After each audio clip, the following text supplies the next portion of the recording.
It's Indiana in the Morning, presented by First Commonwealth Bank. It is AM 1160 WCCS 101.1 FM. We're hitting 2 for 3 on the commissioners this morning. Commissioner Ruddock not available to us, but Commissioners Chairman Mike Baker with us, and Commissioner Sherene Hess is here as well from Indiana County. Morning, folks. Good morning, Todd. Good morning. How are you doing? Good to have you both with us here today. What's going on a county level that concerns you most of all today, Mike? Well, this is a really busy week for the commissioners. I think we need 2 plates instead of just one to hold everything we've got going. But one of the things that I wanted to mention, one of the things I wanted to mention was that beginning this weekend, we're all going to be traveling to CCAP in Harrisburg for the spring conference, and there are a lot of things that we're going to be dealing with. I'll just tell you a couple of the things that I'm going to be doing down there. First, explain what CCAP is. CCAP is the County Commissioners Association of Pennsylvania. There you go. So there are a lot of different meetings that we'll be attending down there beginning on Saturday. We'll be going to I will be attending the Assessment and Taxation meeting on Sunday and the PCOMP meeting Sunday. And then on Monday morning, we're going to be hearing from Budget Secretary Randy Albright, who's going to give us an update on the budget process here in the Commonwealth. So I'm looking forward to that. And also attending the cybersecurity forum that's going to be held down there. I vice chair the technology committee for CCAP, and it's something that I'm very, very interested in doing. So that and a whole lot of other things going on for the rest of the week down there. We'll be coming back, I think, Tuesday afternoon. So Saturday, we're going down, Tuesday afternoon coming back. So there's a lot going on at CCAP and around the Commonwealth with regard to counties. What are some of the things you want to hear about the budget from the state? Well, our human services arena there's a lot of uncertainty. You have, of course, the uncertainty at the federal level, that budget and all the discussions there. And then Governor Wolf is attempting to save some money by consolidating. And basically, we're talking about what they call block grants, a kind of arrangement, which is just as a new thing, would be a new thing.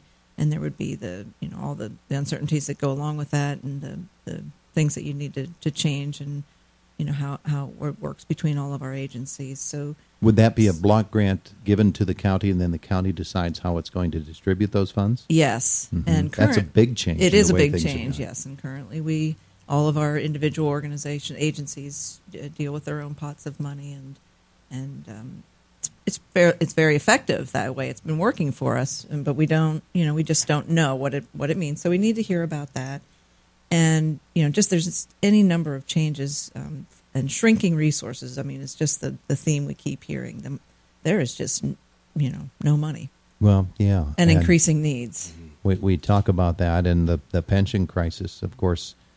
You, as commissioners, are concerned about the required pensions that every county must pay, every public agency must pay, and there have been increasing alarms being sounded in Harrisburg. There have been attempts at pension reform. The governor has conspicuously avoided any mention of the pension crisis in his budget address and in recent weeks as well. What's the strategy behind that?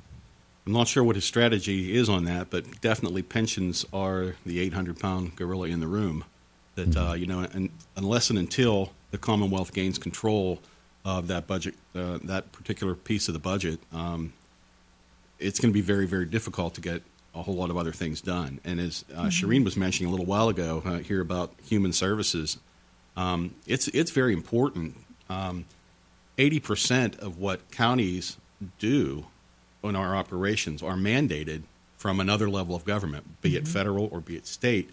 And, back in 2010, there was a huge cut in human services funding. And we've never about caught 10%. Up. Yeah, it's never been restored yet. And so one of our biggest priorities is to work towards getting that backfilled back in so that we have the ability to continue to provide those services. And the problem with that is that even though the funding has shrunk, the need has continued to expand, and particularly when you look at things like opioid crises and unemployment and all the things that human services have to address.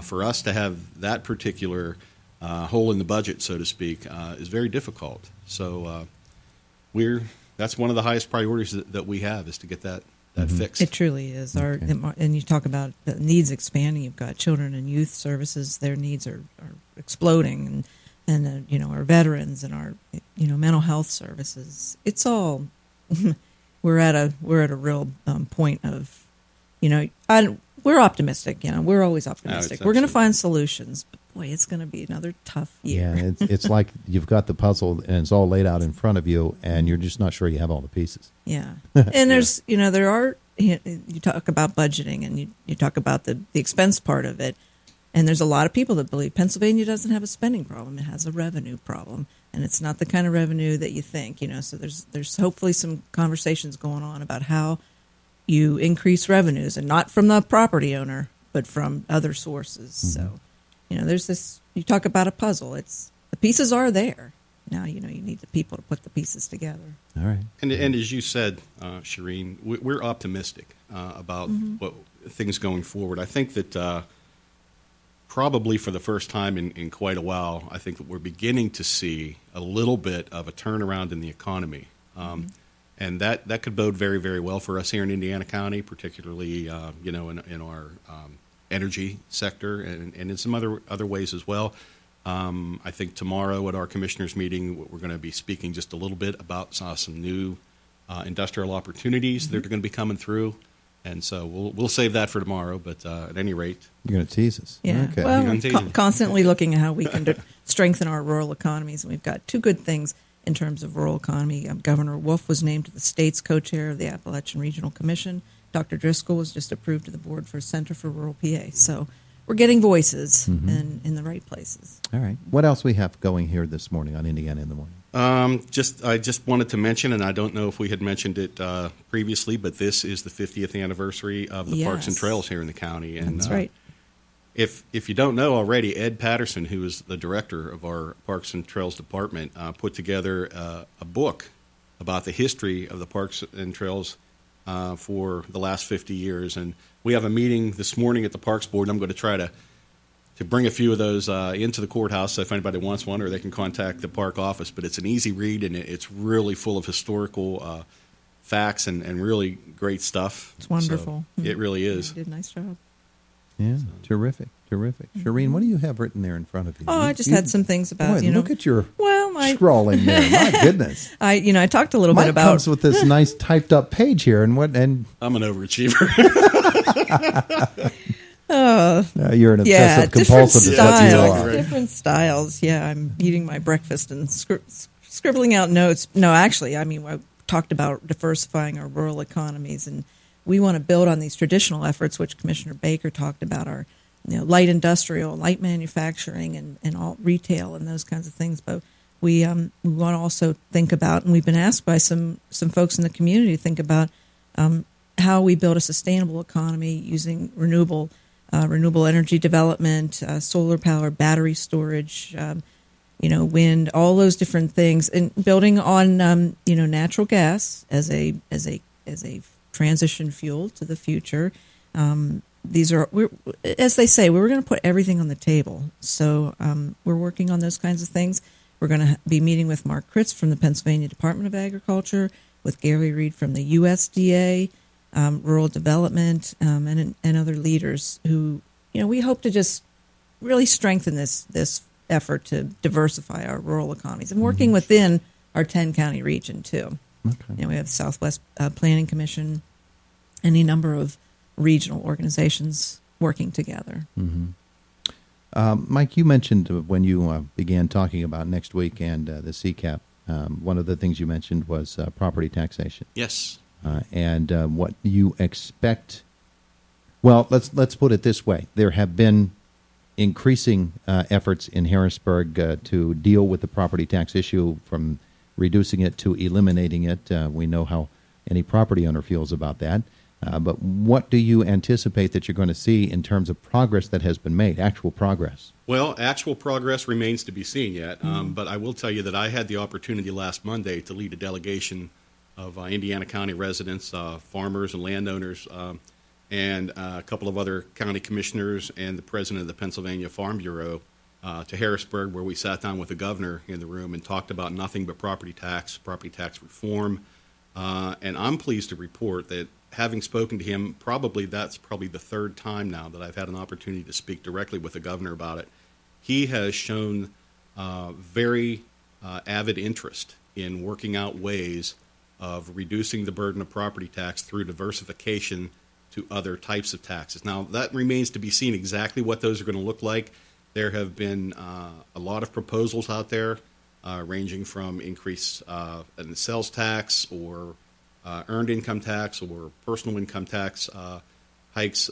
How those things get ironed out in the end will depend, but everybody in the room, Senator White was there and Dave Reed were there, and there was great consensus in the room, and you could tell that there was enthusiasm from every sector of the room for pushing property tax reform forward. And not just, and that was mostly about school property tax that we were speaking about, but the same thing I think people need to understand, that property tax is really the only tool that counties have to levy any kind of tax. And so Legally. Exactly. Exactly. Yes. By law, that's it. That's it. And there has to come a change from the state, and that's one of the other issues, one of the other big priorities of CCAP for 2017 is to provide a diversification of taxes to help alleviate the property tax burden.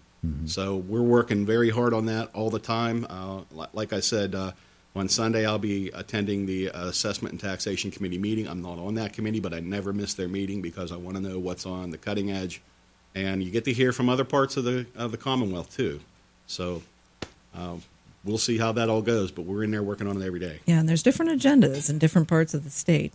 And I hope that they are, 85% of the taxes are borne by homeowners, property owners, and small businesses. 85%. So I'm hoping we're going to talk about diversification.